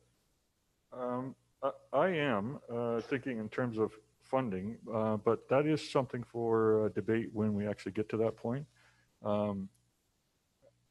There is a way that I could, if the project went ahead in 1 year, just depending on the construction timeline, we'd have to say, does it make sense, right? Then I have in the past bridged 2 years with what's called unfinanced capital. The unfortunate part about that is it ties council's hands a little bit in the next year because we need to fund it then, right? So whether you phase it over 2 years, it's the money still going in that direction, or whether you do it all at once, you really have to take the money from 2 years anyway. But where we would look at taking that recommendation back to council is if it made sense financially with the tender package, how that was structured. But for practical purposes, 2021 would be detailed designs. It would be 2022 before, assuming that everything came together, it would be 2022 before the actual construction would take place. Let me ask it another way. Is it possible that actual construction will take place in 2021? I think that it could start in 2021. What I would propose we put in the budget is, at this point, is the detailed design costs. If as I say, if council sees fit next week when it comes to, and then when the tender comes forward, I would say that would be later in 2021. Then we take a look at that point, how we're going to finance it. Okay. Any other questions, colleagues? Not seeing any. Off to the next one. Okay, so we're moving on now to streetlights, and the decorative streetlight project was also part of the transition town funding, and we had received a red grant for that as well. This was one of those projects where specifications and the different types of poles that we had involved in that project took a lot of time and a lot of back and forth. The poles that are at the street, the street lights themselves and the retrofit to LEDs are ours, and so we can do a full replacement there, and that's not an issue. The poles which are at the intersections and involved with traffic signalization and things like that are county, and therefore we need to have regard for how that's done and how you would actually retrofit that and still keep the intersection safe. So there's a lot of back and forth on that, and definitely some of the reasons for the delays. The other part of that is that our streetlights have been discontinued and for some time, and so we want to ensure, if as much as possible, as we can get a standard bolt pattern so that we haven't got to get in underground construction and things like that too.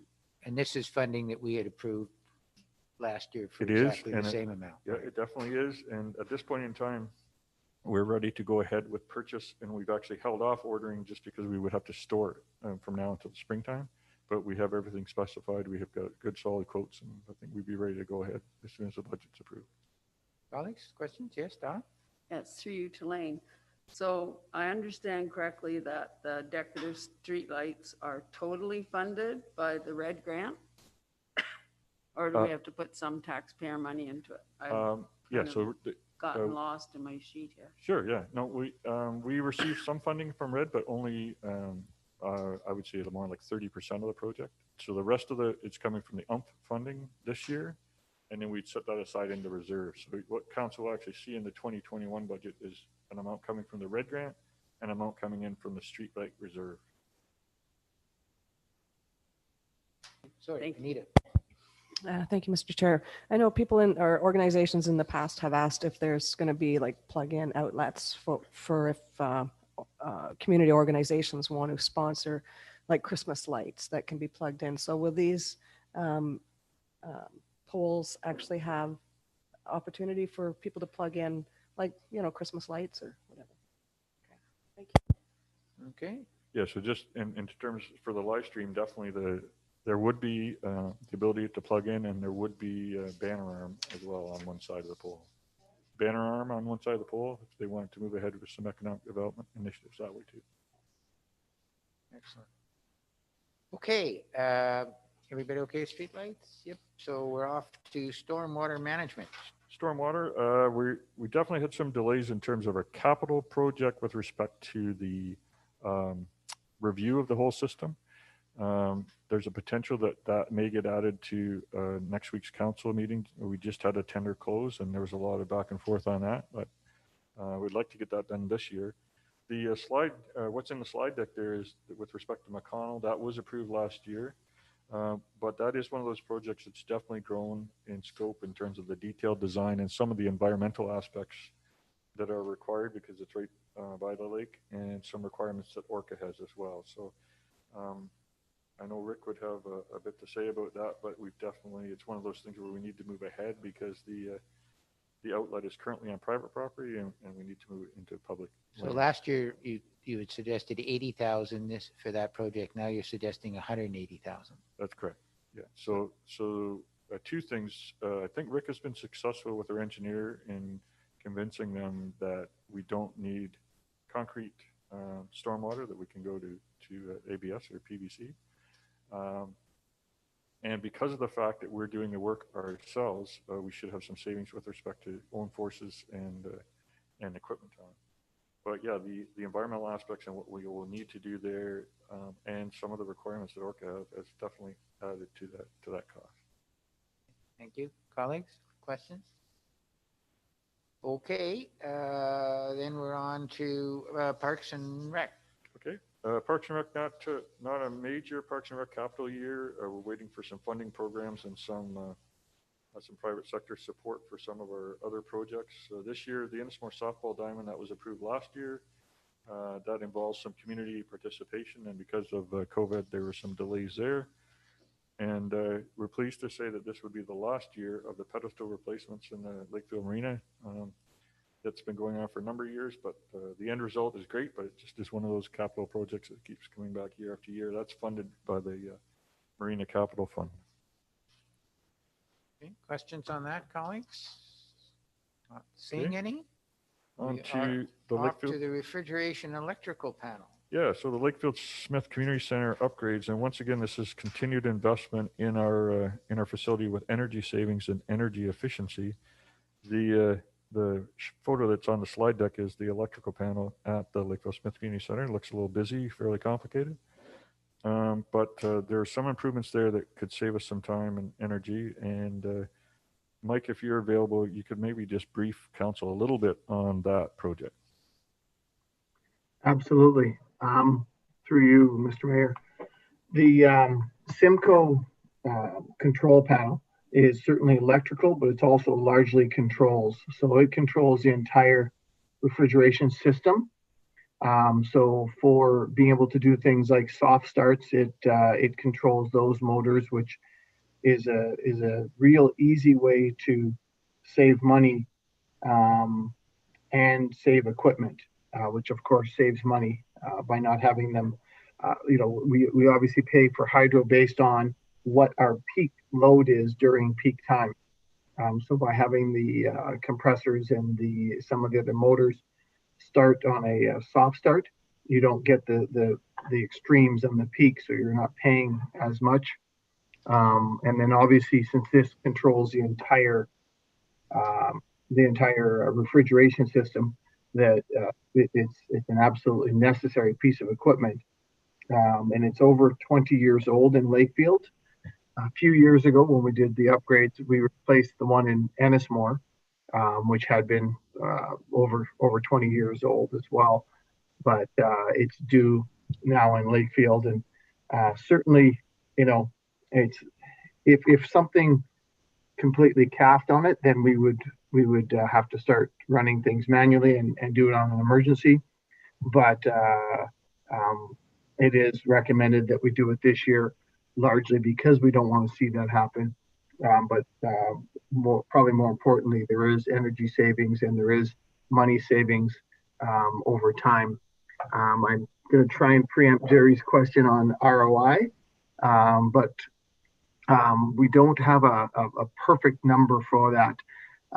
It's in that 10 to 20% of energy costs for that equipment. So if we were able to break out exactly the impact of refrigeration equipment on the overall hydro bill, and then take 10 to 20% of that, that it would be that number. So if we were to estimate, our $90,000 bill,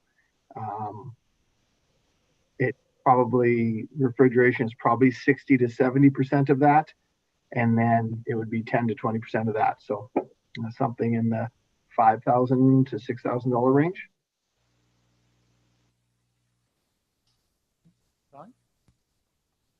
Okay.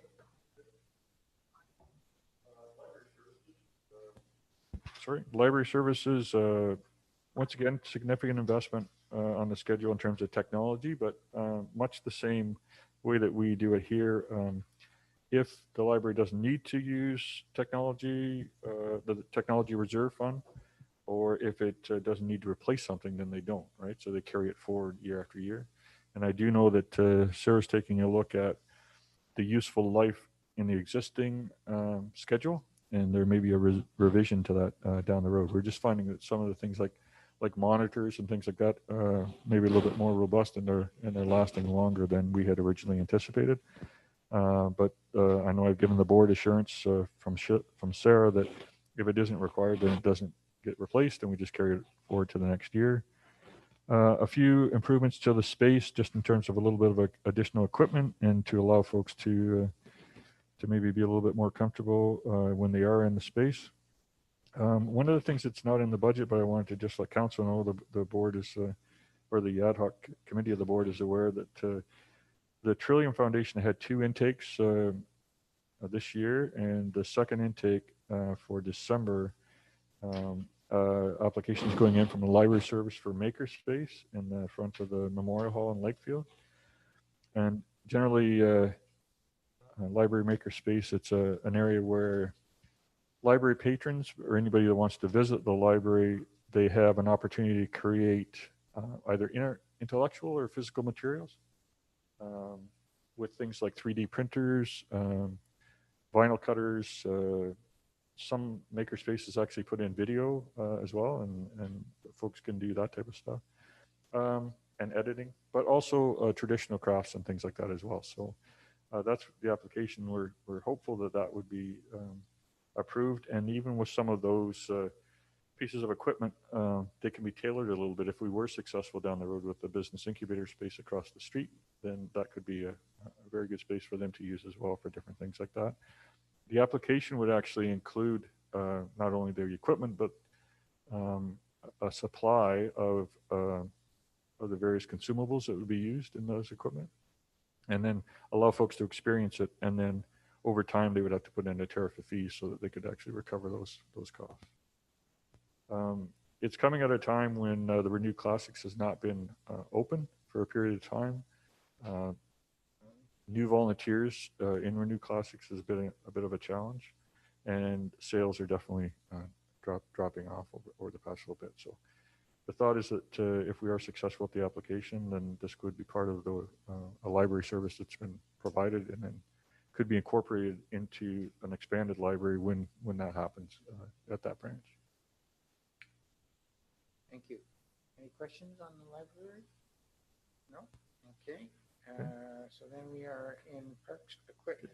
Okay, so we're getting down to the end of our departments, and then we'll have a bit of summary comments and a little bit about funding at the end. Parks Equipment, no changes really to the replacement schedule. Zero turn mower is up for replacement this year. We would be using the reserve to replace that. I just wanted council to be aware, we did have a delay in the sale of one of our pickup trucks. Once again, that's just due to COVID, to ensure that it's a little bit easier for folks to travel around when they're by themselves in the vehicles. But Mike's assured me that that would be up for sale in 2021. And we'd move on with our typical fleet that we have there in Parks and Recreation. Questions, Donna? Yes, through you to Lane. I know in the recreation services review, they were mentioning hiring out some services for grass cutting and snow plowing, which would be a different department. But I didn't know whether staff was considering that recommendation or not, and if we would need a zero turn lawnmower in 2021 if it was decided to contract out some of the grass cutting and to make some of the areas naturalized. I'm not sure how many areas could be naturalized. Might attract snakes. Well, I do know that Mike and his team will be reviewing that for sure. This is a typical replacement of one of the units that we do have on, but I think by the time we actually deal with the recommendations of the report and get council's direction on that, we will be into 2021. This is to be replaced in 2021. We have another one in 2022, another one in 2024. So I think some of those recommendations out about potential contracting out or naturalization would probably affect other units coming further down the road. So it would make sense to do this one for sure. Yeah, this unit's kind of getting to the end of its useful life. It was purchased in 2013. They typically have a 7 to 8 year useful life on these ones, and we're hopeful that we would get a good return on the trade-in value as well. But there gets to be a certain point where we need to kind of get rid of it because maintenance starts to come into play. Okay, thank you. Yeah.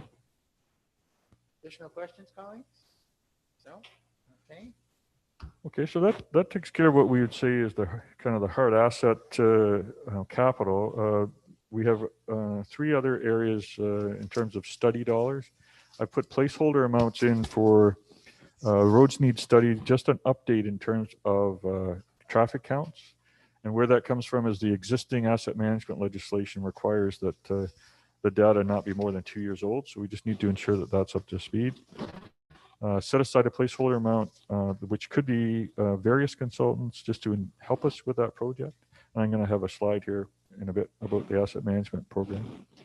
And then an amount coming out of the decision the council's made with respect to not, or giving notice that we're not going to renew at the campground. So of course we'll need to go into campground consultation process.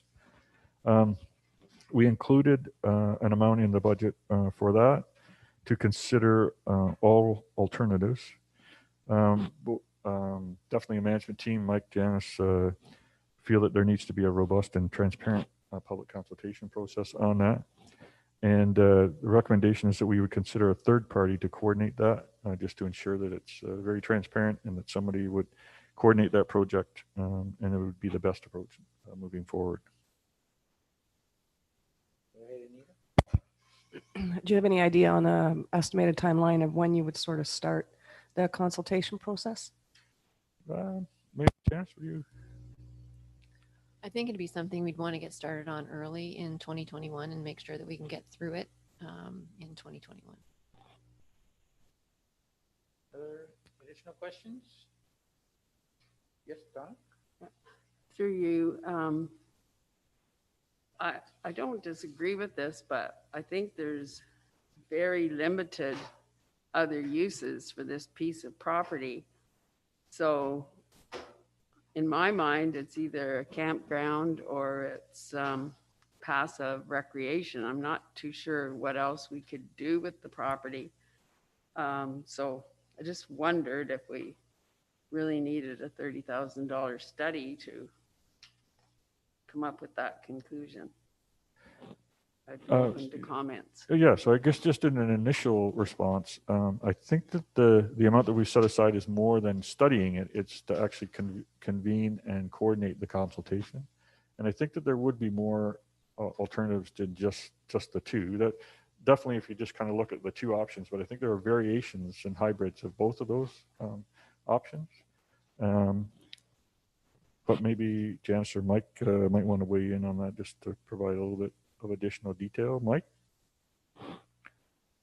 Yeah, through you, Mr. Mayor, Lane is absolutely right. I don't think there is just a sort of a binary decision here. I think within the keeping it as a campground option on its own, we would have how we're going to manage it if it's something the township would want to take under their wing or under our wing. If we go with a partnership with Orca, like some other municipalities have, if returning to the same agreement and renegotiating that. So I think there's a lot of combinations that could take place. And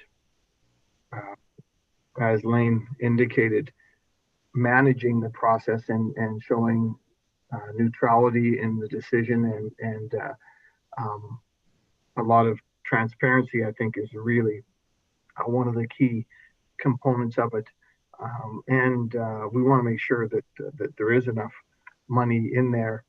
But going forward, 1976 was when the last major renovation, with 1995 being the last time this was studied this way. So I think it's money's fairly well spent if we're going to do it every 20 to 25 years.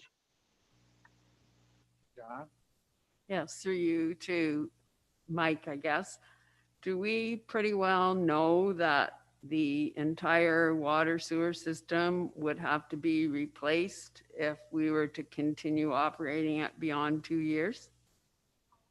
Again, through you, Mr. Mayor, we actually have been told through DM Wells and PUC or PUS, specifically Adam, since he's part of our team now, that large portions of the sewer are in phenomenal shape. We had them cameraed.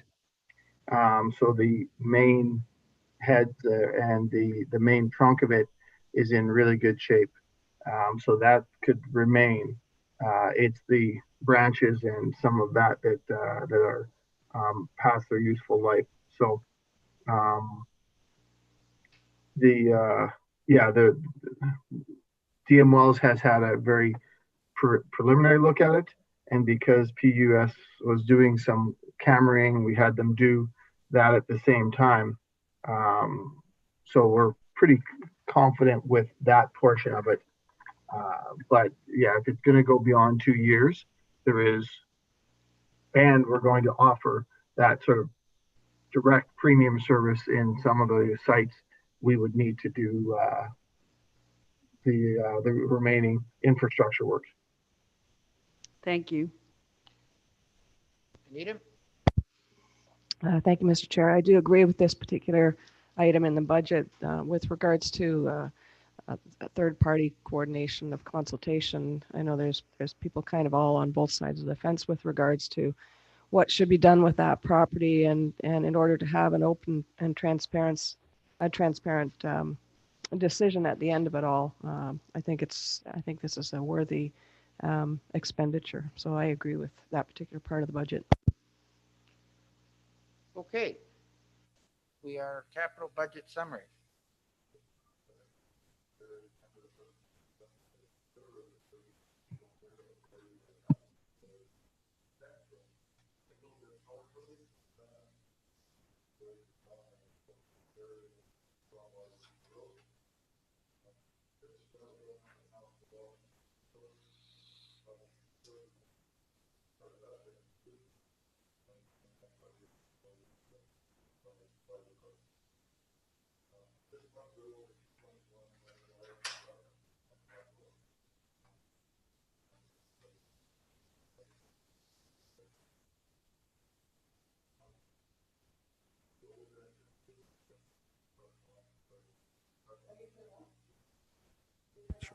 Thanks very much, Anita.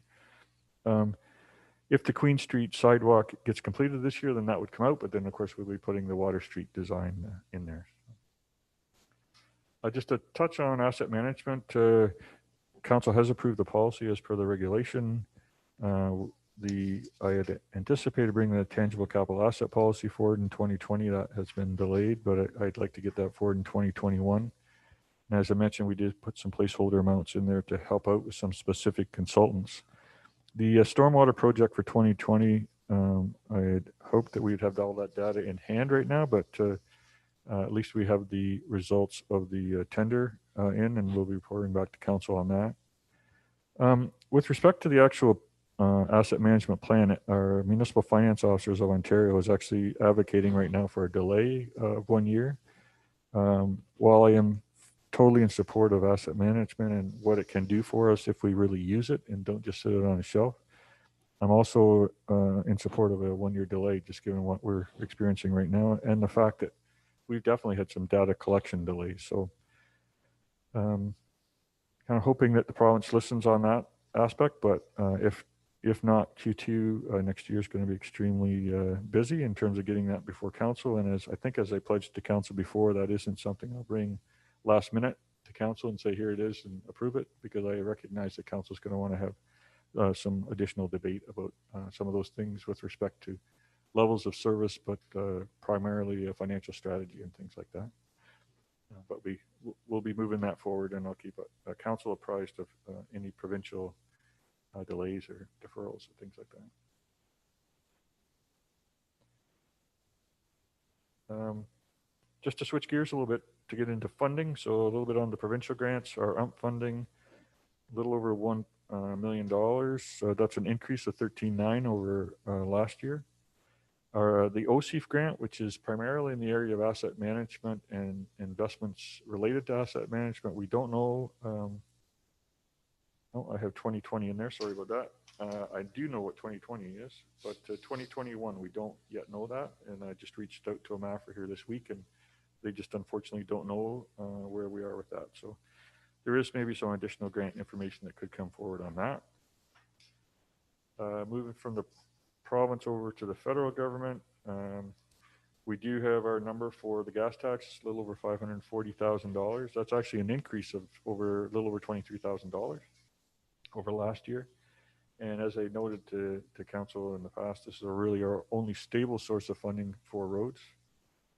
And as I noted earlier in the meeting, we do have funds remaining from that AMO gas tax one-time grant. It was proposed in our budget last year at the end of this year that we'd have about $385,000 there. So we'll be using some of that money for Water Street. And that brings us to the end of the presentation. There is a recommendation before council in terms of moving things forward. There might be some additions that the clerk would need to add for some of the other things that we've discussed today, but I'd be available for any additional questions or clarifications. Just a note on the recommendation. There are 3 items that were in there that we're not going to sign up to, if I understand council correctly, because they're going to come back. One is the $100,000, and it's specifically how we're going to spend it, right? That's the money we talked about. The second is Water Street, because you're going to come back with details on that. And the third is the option on the hybrid vehicle. So those 3 items will be coming back to council for approval. Other than that, I think there was a consensus on everything that was in the capital budget, unless I've missed something, colleagues. Okay, so, okay, with those 3 items to come back, okay, we have a seconder in Donna. Further discussion? Jerry? Oh, okay. All those in favor? That is carried. Thank you to staff for a very thorough, in-depth, clear, and concise presentation. So thank you. Thank you to council for reviewing. And so we need a confirming bylaw, if I'm not mistaken. Okay, from Donna and Anita, all those in favor, and adjournment from Jerry, seconded by Anita. All those in favor, carried. Thank you, colleagues, and we are finished.